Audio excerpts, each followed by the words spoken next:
desde el Monte Carmelo. Cuando hablamos del Monte Carmelo, estamos hablando de una de las elevaciones más importantes bañada por las aguas del mar Mediterráneo. Hoy todavía está de pie el Monte Carmelo, bañado por las aguas del mar Mediterráneo. Para los antiguos, el Monte Carmelo, inclusive para los de nuestra generación, sigue siendo un lugar de privilegiada producción agrícola, de privilegiada fertilidad. Tanto así es de bendición este Monte Carmelo, que en los antiguos tiempos encontramos a historiadores elogiando las bendiciones del Monte Carmelo. Y yo quiero compartir parte de eso. Inclusive el libro de los Cantares, ojalá pueda usted tomar esta nota también. En el libro de Cantar de los Cantares, capítulo 7, versículo 5, se nos da una idea del símbolo de hermosura que era el Monte Carmelo en aquel tiempo bíblico y todavía en nuestros tiempos. Y en el capítulo 7, versículo 5, se nos dice y se nos hace una comparación utilizando el Monte Carmelo como símbolo de belleza. Tu cabeza encima de ti es como el Monte Carmelo, y el cabello de tu cabeza como la púrpura del rey suspendida en los corredores. O sea, esto nos hace ver que cuando se quería elogiar a alguien, se le comparaba con la belleza del Monte Carmelo. A ese monte es que nos referimos en esta hora, y de ese monte es que se nos envía el mensaje que queremos compartir con ustedes. El libro de Isaías, capítulo 35, en su versículo 2, también nos da otra enseñanza sobre el Monte Carmelo. Y sobre el Monte Carmelo, en este capítulo 35, versículo 2, se nos revela lo siguiente: florecerá profusamente y también se alegrará y cantará con júbilo. La gloria del Líbano le será dada y la hermosura del Carmelo y de Sarón. O sea, que la hermosura, la belleza del Monte Carmelo era conocida por todos los que tenían la oportunidad de escuchar los elementos comparativos de belleza de este monte. De manera que era un elogio decirle a usted: sus ojos son más bellos que el Monte Carmelo. Sus cabellos son más hermosos que la hierba, que el verdor del Monte Carmelo. Tu vientre es más fértil y fructífero que el Monte Carmelo. Todos esos eran elogios que, utilizando la belleza, la fertilidad, lo profuso y lo bendecido del Monte Carmelo, se le aplicaba a las personas para también ser elogiada. Pero el Monte Carmelo no solo debe ser recordado por su belleza natural, no solo debe ser recordado por estar bañado por las aguas del mar Mediterráneo, sino que el Monte Carmelo también fue escenario de grandes batallas espirituales. Fue escenario de un mensaje que trastornó de manera positiva el pueblo de Israel, que trastornó de manera positiva inclusive aquellas vidas que hoy tenemos la oportunidad de recordar y conocer lo que pasó en las alturas del Monte Carmelo. Hablar del Monte Carmelo es hablar del monte donde la gente de Dios se atrevió a retar a la gente del mundo, a la gente del enemigo. Cada vez que hablo y recuerdo el Monte Carmelo, tengo que pensar en la gente que se arriesga a salir a la calle, que se arriesga a salir a la sociedad, que se arriesga a salir al mundo físico a decirle: el Dios al que yo les sirvo es mayor que el Dios al que ustedes le sirven. El Dios al que yo me he rendido tiene más poder y más autoridad que los dioses a los que ustedes le sirven. Aleluya, dale ese aplauso más fuerte al Señor. Y en un momento en que no llovía en Israel, en un momento que producto del pecado de un rey, porque cuando el rey peca, toda la nación es condenada por ese pecado. cuando el que está arriba falla, cuando el que está en eminencia comete delitos, los que están abajo también corren con parte de esas consecuencias. Cuando el padre es irresponsable, el hijo sufre. Cuando el impío gobierna, dice la palabra, que el pueblo gime. Amén. Cuando el que dirige la casa está en pecado, está en actividades que no aportan nada para su desarrollo espiritual, la familia se entristece, los hijos comienzan a enfermarse, la familia comienza a separarse y a destruirse. Por eso el compromiso de la gente que Dios ha puesto en los hogares es mucho mayor que el compromiso de los hijos. Padre y madre, mantente firme en el Señor. Guarda tu testimonio, guarda tu vida espiritual de manera íntegra delante del Señor, para que vengan días de refrigerio para ti y para toda tu descendencia. ¿Y en Israel qué pasó? ¿Qué sucedió en Israel?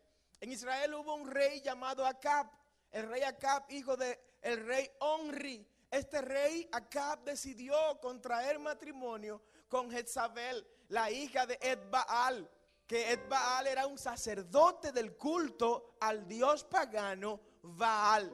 Hay peligro cuando salimos a buscar pareja fuera de la casa de Israel. Hay peligro cuando salimos a hacer yugos desigual con el mundo. Hay peligro cuando le abrimos las ventanas de nuestro corazón y de nuestra vida a gente cuyos propósitos son distintos a los propósitos que Dios ha puesto en nosotros. ¿Alguien puede darle un aplauso al Señor en esta hora?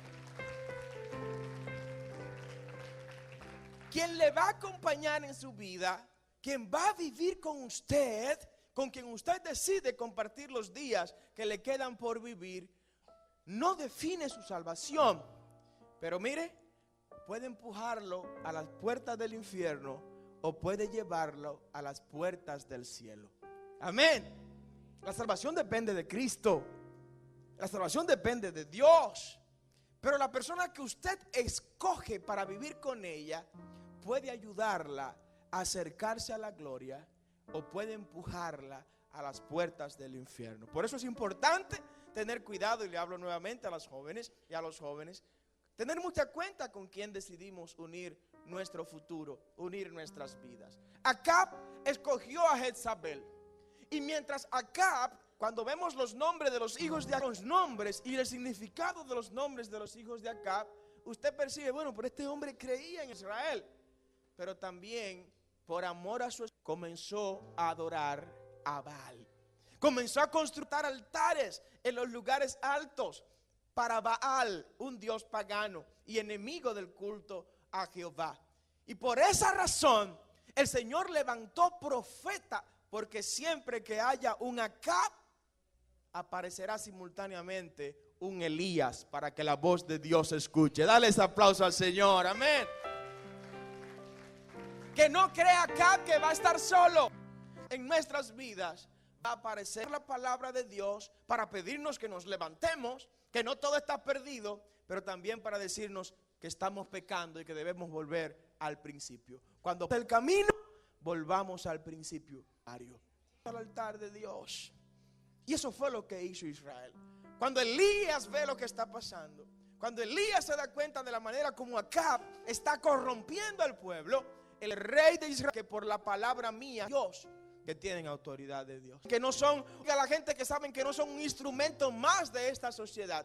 Dios bendiga a la gente que saben que sobre ellos se ha colocado autoridad para vencer demonios. Dios bendiga a la gente que sabe que sobre ellos se ha colocado autoridad para ser guerreros en el mundo espiritual. Tú eres un guerrero en el mundo espiritual. Tú eres una guerrera en el mundo espiritual. Dice la palabra que sobre ti se ha colocado la autoridad espiritual suficiente para vencer las potestades, los gobernadores, los principados en las regiones espirituales. O sea, tú no eres cualquier cosa. Dios nos ha colocado en lugares celestiales para que oyemos demonios. Para que los demonios, cuando vean quién está en nosotros, sepan, wow, no me estoy enfrentando a un cualquiera. Me estoy enfrentando a un ser humano que tiene presencia de Dios. Dele un aplauso fuerte al Señor. Amén. Esa es la diferencia. Eso es lo que nos distingue del mundo. Y por eso no nos podemos detener. ¿Sabe por qué no nos podemos detener? Porque el llamado que hay en nosotros es mayor que los obstáculos que se nos presentan en la vida. Y el que nos llamó es más grande que el que nos está poniendo los obstáculos. Alguien dice amén. Por eso no nos paramos en el camino. Por eso aunque nos golpeen, nos sacudimos, botamos el golpe, seguimos adelante en el nombre de Jesús. Elías sabía que todavía había esperanza. Y sin clamarle al Señor, autoridad de Dios utilizó. Porque hay gente que hay un momento en el que hay que aplicar la autoridad de Dios. Hay un momento en que hay que dar lo que Dios ha puesto en nuestras manos. Como lo hizo Moisés cuando estaba frente al Mar Rojo. Empieza a orarle, pero ¿qué es lo que tú me estás orando, Moisés? Es tiempo de orar. Este es tiempo de que uses lo que tienes en las manos. Ya Dios te puso en las manos herramientas espirituales para que seas más que vencedor. Alguien puede darle un aplauso al Señor en esta hora. Dios te colocó en el lugar que tú debías estar para que seas exitoso en tus planes, en tus propósitos y en lo que estás tú tratando de alcanzar. Y bueno, llega un momento en que se secó todo. Empieza la tierra a agrietarse por la sequía en Israel. Empiezan los ríos a secarse completamente. Comienzan los árboles, todas sus hojas, sin flores. Empiezan los ganados a morirse en Israel. Empieza la economía de Israel a desplomarse. Simple y llanamente porque un hombre de Dios habló palabra de Dios. La diferencia, esta sociedad la va a recibir cuando la gente de Dios empiece a hablar palabra de Dios. Cuando en su oficina la gente empieza a escuchar palabra de Dios de parte suya. ¿Usted sabía que el 93% de los evangélicos no le hablan de la palabra de Dios a la gente? ¿Usted sabía eso? De cada 10 evangélicos hay 9 que no abren su boca para decirle a sus amigos, a sus familiares, a sus vecinos: Cristo te ama, Cristo te busca y Cristo espera por ti. Entonces, ¿cómo vamos a acelerar nosotros la venida de Jesús si no predicamos la palabra? ¿Cómo vamos nosotros a llevarle salvación a la gente si la gente no escucha? ¿Cómo creerán, dice la palabra, si no hay quien les hable? ¿Alguien aquí quiere hablar la palabra de Dios? La mies es mucha y pocos son los obreros. Y el Señor está pidiendo que vayan más obreros para recoger la mies, porque ya está lista para ser recogida. Entonces Elías habló palabra de Dios. Y no llovió mientras Elías no dijo que lloviera, en el nombre del Señor. Y Acab, preocupado, y es lo que leemos en el primer libro de los Reyes, capítulo 18. Acab, preocupado, pues va y le enrostra a Elías: mira, por tu culpa no está lloviendo. Tú has turbado a Israel. Elías le dice: no he sido yo. Has sido tú quien ha turbado a Israel. Tú eres quien ha provocado esta ira de Dios contra Israel. Entonces Elías, para demostrarle que lo que estaba pasando era parte del programa de Dios, era parte del propósito de Dios, emplaza a Acab. Está bien, por amor a tu esposa y por tus debilidades espirituales, tú has llenado a Israel del culto pagano a Baal. Ahora yo quiero que antes de que mande el Señor la lluvia, nos subamos a lo alto. El Monte Carmelo es símbolo de lo alto, símbolo de las alturas. Dios tiene que ser conocido también en las alturas. Amén. El jefe suyo tiene que saber que tiene un alma que salvar. El superior suyo tiene que conocer que hay un alma que salvar. En el lugar donde usted está, no importa cuán alto usted se encuentre, en ese lugar debe ser proclamado el nombre de Dios, el nombre de Jesús, que es un nombre sobre todo nombre, y que lo escuchen todos, que solo en Él hay salvación. Alguien puede darle ese aplauso al Señor. Amén. Hay gente que se avergüenzan, hay gente que tiene timidez, pero ¿qué van a pensar de mí? ¿Qué van a decir de mí? hablando del evangelio. Dice San Pablo, no me avergüenzo del evangelio. ¿Por qué razón? Porque es poder de Dios para salvación de las almas. Es poder de Dios lo que se nos ha entregado. Y desde el Monte Carmelo, este hombre emplaza a los seguidores de Baal. Dios quiere gente radicales. Dios está buscando gente radicales para estos últimos tiempos. Dios está pidiendo que la gente que le sigue se radicalice con Él. Esto pareciera algo hasta irracional lo que estoy diciendo, pero el Dios suyo quiere radicalidad de parte suya. Y cuando hablo de gente radicales, estoy hablando de gente que estén dispuestos a entregar su propia vida si es necesario para no negociar sus principios cristianos. Gente que estén dispuestos a quedarse solos si es necesario para no vender su primogenitura. Gente que estén listos y preparados para sufrir cualquier tipo de persecución si ese es el precio que hay que pagar para que nuestra vida espiritual se mantenga firme ante la presencia del Señor. Esa es la gente radical. La gente radical es la gente de propósito. La gente radical es la gente que tiene una visión clara de hacia dónde va. La gente radical conoce quién fue que lo llamó. La gente radical sabe que el que me llamó y el que me envió también me va a respaldar y no me va a dejar en vergüenza en ningún momento ni en ninguna circunstancia. ¿Alguien puede decir amén en esta hora? La gente radical no vive bajando y subiendo. La gente radical no vive con un pensamiento hoy y otro pensamiento mañana. La gente radical que ha sido llamado por el Dios de Israel sabe que ese que lo llamó con un propósito. Y que ese propósito tendrá como conclusión la materialización de los pensamientos de bien que Dios tiene para con nosotros. Porque yo sé, dice la palabra, los pensamientos que tengo para vosotros, dice el Señor, pensamientos de paz y no de mal. Alguien puede darle ese aplauso al Señor. Yo sé para dónde voy. Oh, yo no pude cambiar, no pude evitar de dónde vengo. Yo no pude escoger venir de dónde vengo. Yo no pude seleccionar mi origen. Probablemente yo no pude elegir el presente en el que estoy. Porque el presente en el que estoy es producto del pasado de donde vengo. Pero sí te puedo decir que si eres radical en Cristo, para donde vas es un lugar seguro y un lugar de eterna paz. Dale ese aplauso al Señor, amén. Eso no me preocupa. Más que preocuparme el pasado, estoy ocupándome del presente porque Cristo me garantiza mi futuro. Amén. Entonces eso fue lo que vio Acab. Que vio Elías hablando con Acab. Elías se presenta como un radical, como un atrevido, como un osado, como una gente que confía plenamente que su Dios no lo iba a dejar en vergüenza. Por eso le dice, convócame a todos los profetas de Baal, a todos los profetas de Acera, y vamos a hacer un reto. La gente radical emplaza. La gente radical ataca.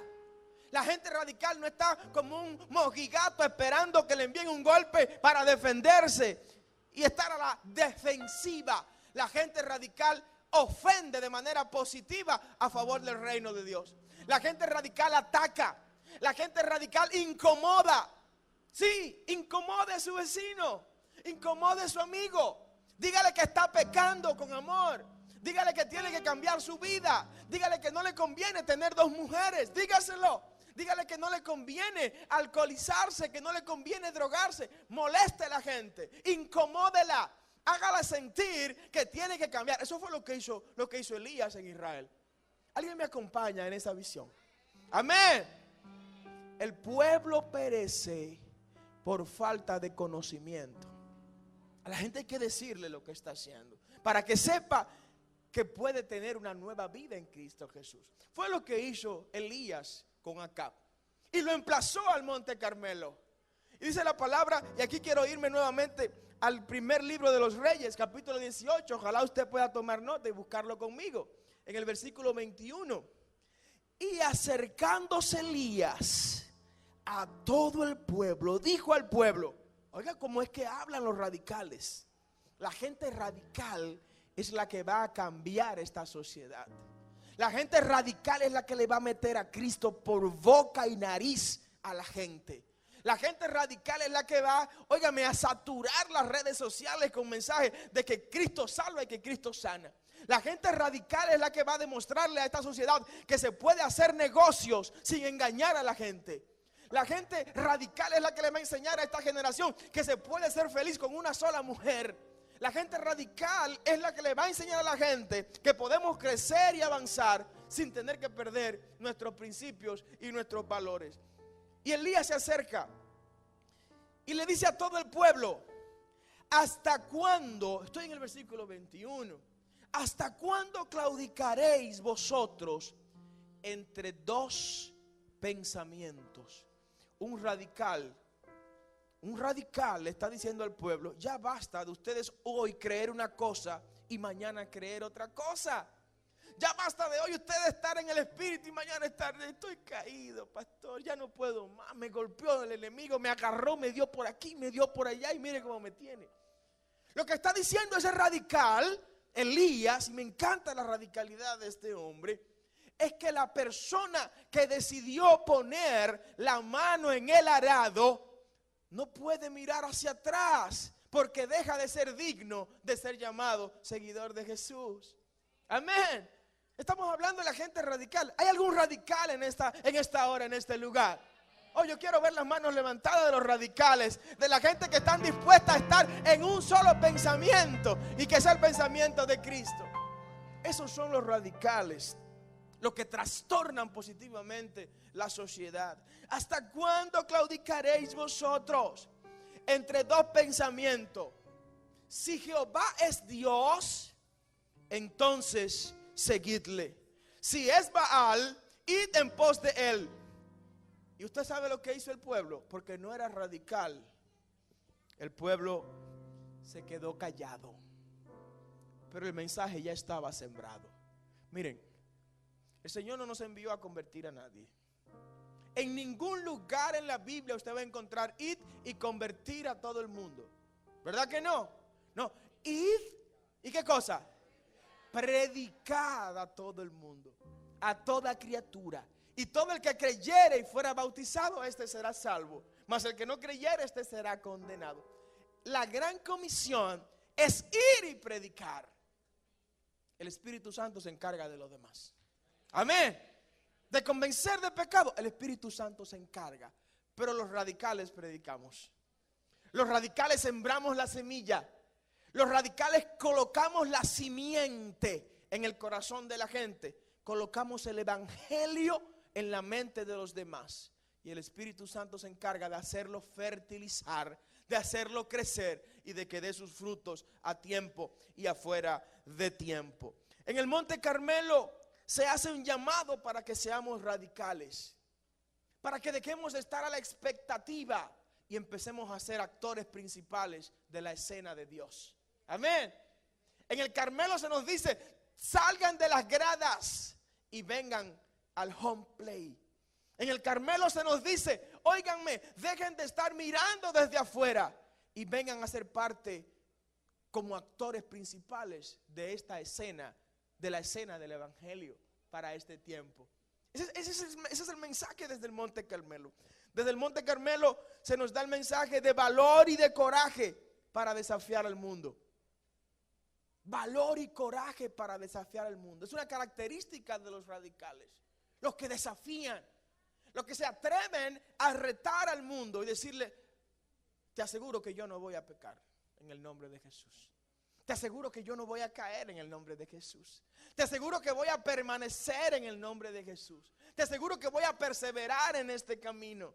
Te aseguro que aunque venga el enemigo como un río, Jehová levantará bandera en contra de ellos y en favor mío, porque Él es quien me ha llamado. Dale ese aplauso más fuerte al Señor. Oh, gloria a Dios. Así trabajan los radicales. En el versículo 22 del primer libro de los Reyes, capítulo 18, Elías también nos revela esto. Y Elías volvió a decir al pueblo: solo yo he quedado de los profetas de Jehová. Un hombre contra todo un pueblo. Hasta ese momento, Elías pensaba que solo él quedaba. Y todo lo que Elías estaba haciendo, hasta ese momento pensaba Elías que lo estaba haciendo con la salvedad de que él estaba solo. Del equipo mío, nada más quedo yo, maestro. De mi equipo solo quedo yo jugando en el terreno de juego. Todos los demás se fueron porque el equipo contrario era de que muy fuerte, muy poderoso. Elías estaba pensando que estaba solo. Y eso lo vamos a detallar más adelante. Pero donde quiero detenerme es que este hombre radical no escatimó su soledad para amedrentarse ante lo que iba a ser como reto contra los Baales. ¿Alguien entiende lo que estoy diciendo en esta hora? Si el precio por pagar a cambio de que seas un radical para Cristo es la soledad, págalo en el nombre del Señor. ¿Alguien entendió lo que dije? Si el precio por pagar por ser un radical del Señor es tu soledad, págalo en el nombre del Señor. Decía John Knox, uno de nuestros grandes reformadores, usted y Cristo son mayoría. Yo y Cristo somos mayoría.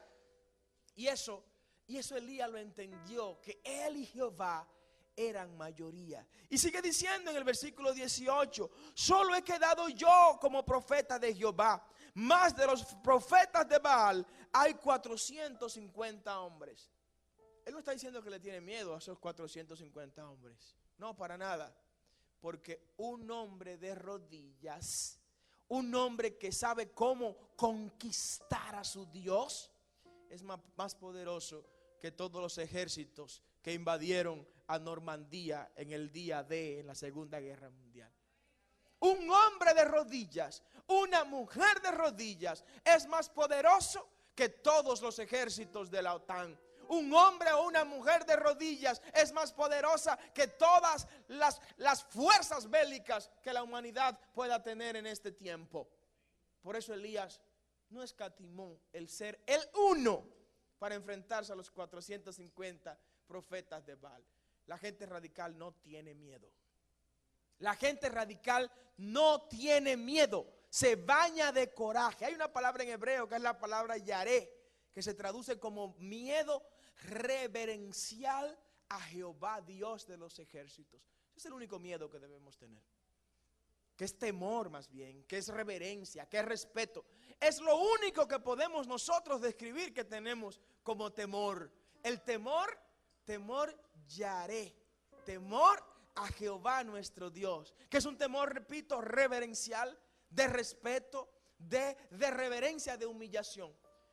Pero el hombre radical y la mujer radical no le teme a los ejércitos de Satán, aunque tenga que enfrentarse numéricamente y en términos humanos solo contra todos los ejércitos enemigos. Denles aplauso fuerte al Señor. Desde el Monte Carmelo se nos enseña que el principio de la victoria es arreglar el altar a Jehová. No hay victoria sin un altar arreglado. Quiero que tome nota en esta noche. No hay victoria sin un altar arreglado. Y quiero invitar a los radicales en esta hora a arreglar el altar de Jehová.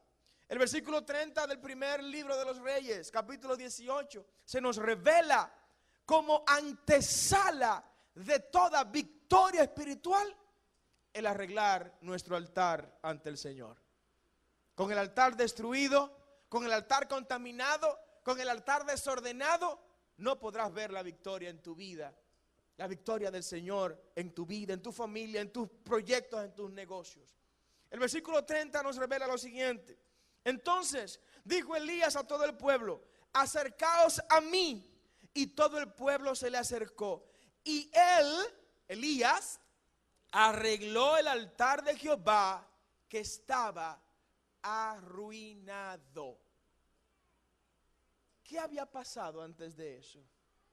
Antes de eso, Elías le había dado la gavela a los profetas de Baal. No, vengan ustedes. Llamen a Baal. Convoquen a Baal. Invoquen a Baal. Para que Baal haga descender fuego si Baal es Dios. Y que consuma el agua en este altar que se construyó para Baal. Y Elías, burlándose de esta gente, le decía, pero hagan de todo lo que ustedes quieran. Y Baal no respondía. Pero llámenlo más duro, porque él es Dios, entre comillas, y con D minúscula. Quizás acabó de almorzar y está tomando una siestecita. Óigame, burlándose Elías de esta gente. Porque el radical, si tiene que burlarse del enemigo en la cara, se va a burlar del enemigo en la cara. El cobarde, el miedoso espiritual, el enemigo vive burlándose de ellos. ¿Usted no conoce gente así? Gente que el enemigo la agarra, lo despeina, lo pone a andar sucio, lo pone a andar maloliento, que el enemigo lo agarra y lo saca de los empleos, que el enemigo lo agarra y le consume su dinero, que el enemigo lo agarra y le destruye su matrimonio, le quiebra su negocio. El enemigo lo agarra y lo hace creer que caramba, que vale menos que la nada. ¿Eso es burlarse? Eso es una burla del enemigo para con esa persona. Pero cuando decidimos hacer radical en Dios, Dios nos da tanta victoria que podemos reírnos en la cara al enemigo y decirle, ya tú no puedes conmigo, ya tu autoridad se venció en mi vida, ahora no vivo yo, mas Cristo vive en mí. Si le vas a dar ese aplauso, dáselo más fuerte a Jesús en esta hora, amén. Oh, gloria a su nombre, aleluya. Dios nos da victoria de tal manera que sin perder la humildad podemos burlarnos del enemigo en su cara. Porque el Señor lo dijo, esta es la iglesia de Dios. ¿Y qué cosa? Las puertas del Hades no prevalecerán contra ella. No podrá el enemigo mantenerse de pie frente a la iglesia de Jesucristo. Y en este versículo 30 se nos enseña claramente que hay que arreglar el altar. Fue lo primero, antes que orar.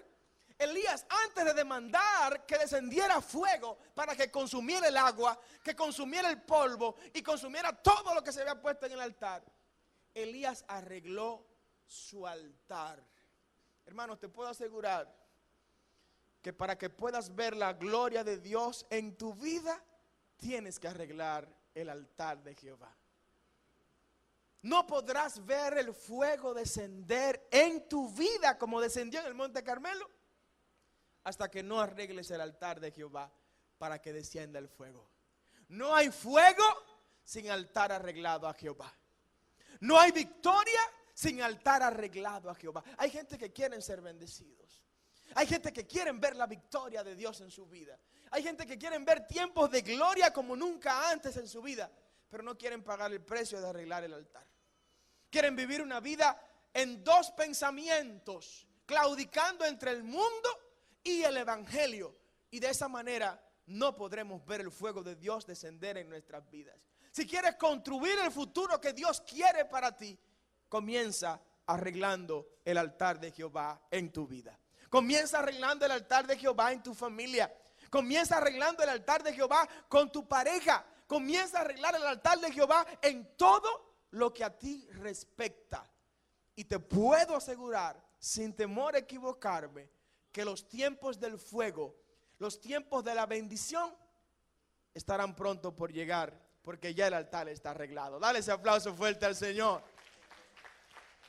Arreglemos el altar a Jehová para que descienda el fuego. En el Monte Carmelo se nos enseña que para Jehová es toda la gloria. En la cima del Monte Carmelo, lugar de altura y de eminencia, se le anunció al mundo conocido y al mundo no conocido, entre lo que estábamos nosotros, que solo para Jehová sea toda la gloria. Tome nota en el versículo 36 del primer libro de Reyes, capítulo 18. Cuando llegó la hora de ofrecer el holocausto, se acercó el profeta Elías y dijo: Jehová, Dios de Abraham, Dios de Isaac y Dios de Jacob, sea hoy manifiesto que tú, solo tú, eres Dios en Israel y que yo soy tu siervo y que por tu mandato he hecho todas estas cosas. La gente radical sabe que él no depende de sí mismo, sino depende de Dios. La gente radical, la gente decidida, la gente de coraje en Dios, sabe que su socorro viene de Jehová, que hizo los cielos y la tierra. Amén. La gente que ha conocido a Dios, que ha construido y edificado el altar a Jehová, sabe que para Él es la gloria. Sabe que por alto que llegue, no importa que vayas a la cima del Monte Carmelo, aunque estés ahí arriba, acuérdate de darle la gloria a Dios. Dale ese aplauso al Señor en esta hora. Amén. En el Monte Carmelo se nos enseña que cuando el fuego de Dios consuma todo lo que impide que proyectemos su gloria, los demás no tendrán otra alternativa que confesar que Jehová es Dios.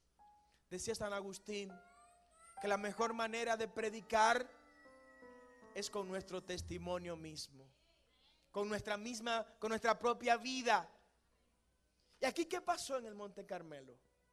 ¿Qué pasó en el Monte Carmelo que obligó que la gente, sin Elías tener que forzarlos de manera verbal, comenzaran a confesar que Jehová es Dios? En el versículo 38 dice la palabra: entonces, cuando Elías oró, cayó fuego del cielo y consumió el holocausto, la leña, las piedras y el polvo, y aún lamió el agua que estaba en la zanja. Viéndolo el pueblo, se postró el pueblo y dijo: Jehová es el Dios. Dele ese aplauso si Jehová es el Dios. Amén. Cuando el fuego consuma en nosotros lo que no sirva, cuando el fuego de Dios consuma en nuestras vidas, en el altar que hemos edificado para Jehová, todo lo que nos impide ver la gloria de Dios proyectada en nosotros, la gente comenzará a decir: en la vida de esa gente está Dios. Amén. Comenzarán a ver a Dios en nosotros, comenzarán a escuchar a Dios en nuestros labios. Y ya voy terminando con esta parte. En el Monte Carmelo se nos enseña que de Dios, y que Dios llama a gente ordinaria, y tome nota de esto: Dios llama a gente ordinaria para a través de ellos hacer cosas extraordinarias. Alguien dice amén. Dios llama a gente común y corriente para a través de ellos hacer cosas fuera de lo común y fuera de lo corriente. Elías no era un extraterrestre, hermanos. Elías no era un marciano. Elías no era alguien de otra galaxia. Dice la palabra, y váyase al libro de Santiago, capítulo 5, versículo 17, para que usted vea quién era Elías. O sea, ese hombre que cuando oró hizo que fuego descendiera del cielo, era alguien como usted y como yo. Dice la palabra en el libro de Santiago, capítulo 5, versículo 17. Elías era hombre sujeto a pasiones semejantes a las nuestras. ¿Alguien entiende lo que estoy diciendo? Piensa en tus pasiones. Y el término original que utiliza la palabra acá, cuando se refiere a pasiones, Elías era hombre con debilidades y problemas iguales a los nuestros. Piensa en tus debilidades. A mí no me gusta hablar mucho de las debilidades, me gusta más hablar de las fortalezas. Pero ¿cuáles son tus debilidades? ¿Cuáles son tus pasiones? ¿Cuáles son las cosas que te atormentan? Esas cosas en las que tú piensas, también las pensaba Elías. Él era un hombre común y corriente. Era un ser humano ordinario.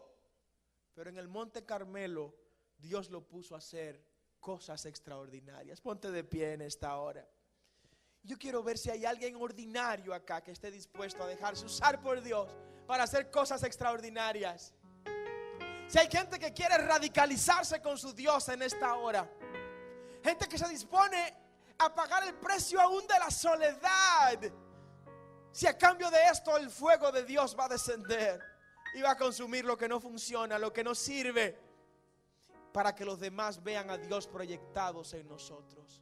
Elías era un hombre común y corriente, repito, sujeto a pasiones como las nuestras. Y dice la palabra, y oró fervientemente. Aquí empieza ya la diferencia. Elías oró fervientemente. Elías clamó al Dios de Israel fervientemente. Ya empezó el hombre ordinario a hacer cosas extraordinarias, porque orar es algo extraordinario.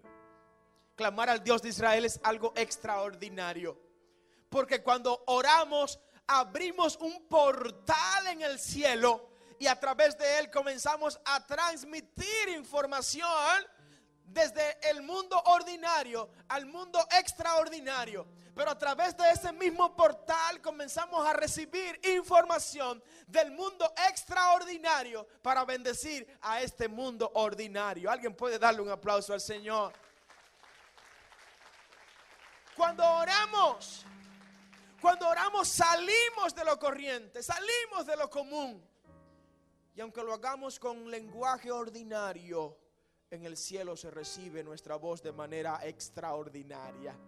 Elías oró fervientemente para que no lloviese, y no llovió sobre la tierra por 3 años y 6 meses. Y otra vez oró ese hombre ordinario, y el cielo dio lluvia y la tierra produjo fruto. La gente radical, cuando ora, mueve el cielo y mueve la tierra. La gente radical, cuando clama, abre el cielo para que se bendiga la tierra. Eso fue lo que hizo Elías. Yo quiero en esta hora orar para que vengan los Elías de este tiempo. Gente ordinaria. Los ángeles están para el mundo extraordinario. El Señor no vino a buscar ángeles. El Señor no vino a buscar ángeles. El Señor no vino a salvar ángeles. No vino a redimir ángeles. Vino a redimir gente ordinaria. Probablemente para no para convertirla en extraordinarias, sino para, a través de esa gente ordinaria, hacer cosas extraordinarias. Padre, en esta hora, gracias por tu palabra. Gracias, Padre, por todos estos hermanos y hermanas que, al igual que nosotros, somos ordinarios, pero hemos orado fervientemente a ti. Y ahora estamos, Señor, esperando lo extraordinario a través de nosotros. Dios mío, radicalízanos cada día más con tu palabra, con tu Espíritu Santo. Ayúdanos a ser radicales y que podamos impactar la sociedad a través de nuestras vidas. En el nombre poderoso de Jesucristo, tu Hijo amado. Amén.